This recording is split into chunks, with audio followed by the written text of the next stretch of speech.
Welcome back sa Hello Moto. For this video, pag-uusapan natin itong aking selfie stick na bagong bili. Telesin ng brand nito, 3 meters. Ayan. Kung nakikita nyo, may nakasulat carbon fiber. So, legit na carbon fiber yan. Lightweight siya. Ayan. So, ibubuksan na natin, no? Para makita natin.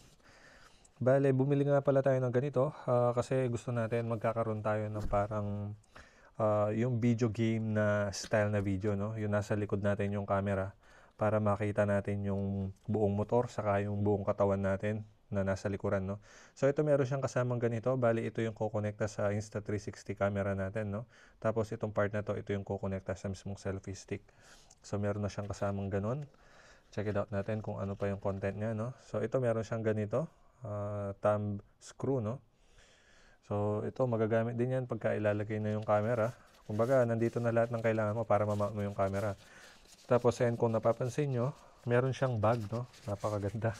So kung kailangan mo siyang baunin, halimbawa, kung may outing kayo, pwede siyang i-bag para hindi siya magasgasan, no? Kasi maganda ang finish nito.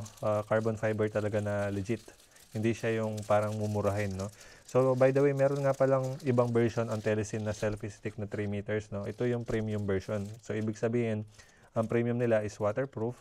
Saka, yung pagka-carbon niya halatang carbon. Kasi meron din silang carbon na version pero hindi ganito itsura niya. So, kung nakikita nyo, ayan. Talagang legit na carbon po yan. Tapos, ito, tignan nyo. Medyo mataba siya, no? So, 3 meters ang binili natin kasi ang plano natin is i-extend natin siya na hindi naman talaga 3 meters. Kumbaga, gagamitin natin yung mga pinaka-mataba na parte.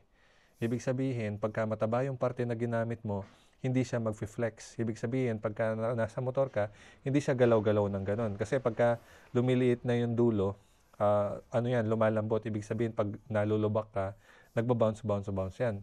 So, pagka medyo mataba siya, hindi siya, no? So, ito na yung pinaka-the best option, 3 meters, tapos i-extend mo lang siya for about 2 meters, saving ka ng about 1 meter, mga ganon. So, hindi na yan mag-flex. So, i-mount natin to sa big bike, i-check natin yung performance niya para makita nyo yung overall output, no? So, ito nga pala since waterproof siya, naglalak siya per section. Ibig sabihin, usable kahit anong length ang ilalagay mo, no? So, yun po yung kinagandahan niya. So, yun yung unboxing natin. I-check natin kung paano siya i-mount sa big bike.